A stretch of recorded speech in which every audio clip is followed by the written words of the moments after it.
ડિંડોલીમાં રાત્રિના સમયે બુટલેગર પર બીજા બુટલેગરે ધંધાકીય અદાવતમાં હુમલો કર્યો હતો। તેમાં બુટલેગર તો બચી ગયો, પરંતુ તેને બચાવવા ગયેલી તેની બહેન ગંભીર રીતે ઈજા પામી છે અને તેના બનેવીનું મોત નીપજ્યું છે। પોલીસે હત્યાની કોશિશનો ગુનો દાખલ કરી 5 આરોપીની ધરપકડ કરી છે।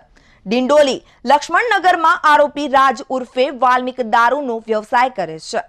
સામે ભૂષણ બંસીલાલ પાટીલ પણ દારૂનો ધંધો કરે છે। રવિવારે રાત્રે રાજ અને તેના સાગરીતો તલવારો લઈને ભૂષણને મારવા માટે તેના ઘર તરફ આવી રહ્યા હતા।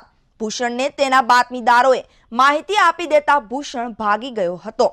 હુમલાખોરોએ ભૂષણની બહેન લલિતા અને બનેવી વિનોદ પાટીલ પર હુમલો કર્યો। શરૂમાં થોડું વાગ્યું બાદ પાસે પડેલા પથ્થર લઈને હુમલાખોરો પર પથ્થરો ફેંક્યા હતા। ત્યારે તલવાર લઈને આવેલા હુમલાખોરોના તલવારથી લલિતાને માથામાં અને હાથમાં તેમજ કમરના ભાગે ઈજા થઈ છે।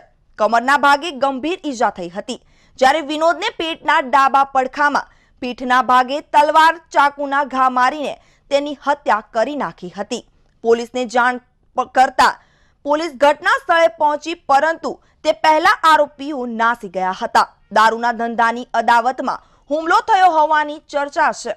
આ બનાવ રસ્તા પર જ બન્યો હોવાથી લોકોમાં ભય ફેલાઈ ગયો છે। આરડી નગર રેલવે ફાટક પાસે લિંબાયત અને ડિંડોલી બંને પોલીસ સ્ટેશનની હદમાં દારૂ જુગારના અડ્ડા ધમધમે છે। એકાદ વર્ષ પહેલા ભૂષણ સાથે રાજનો ઝઘડો થયો હતો। પોલીસે ગુનો દાખલ કરી આરોપી રાહુલ ઉર્ફે રાહુલ બેડિયા, સુનિલ મહાજન, સાગર ઉર્ફે સાગર, ચોર ઉર્ફે જ્ઞાનેશ્વર મધુકર કદમ, સંદીપ ઉર્ફે શેરસિંહ, કુંદનસિંહ યાદવ, હરીશ, કિશોર રામચંદ્ર, શાંતારામ પાટીલ અને એક કિશોરની ધરપકડ કરી છે। ડિંડોલીમાં પરસો જો પરમ દિવસે જે વારદાત થયેલી, જેની અંદર 5, 6, 7 માણસોએ ભેગા થઈ અને ફરિયાદીને એના બેન બનેવી પર હુમલો કરેલો, એ બનાવની અંદર 4 આરોપીઓને ગઈકાલ રાત્રે પોલીસે પકડેલા છે અને અત્યારે પોલીસ એની પૂછપરછ કરી રહી છે અને જરૂરી કાર્યવાહી ડિંડોલી પીઆઈ કરી રહ્યા છે।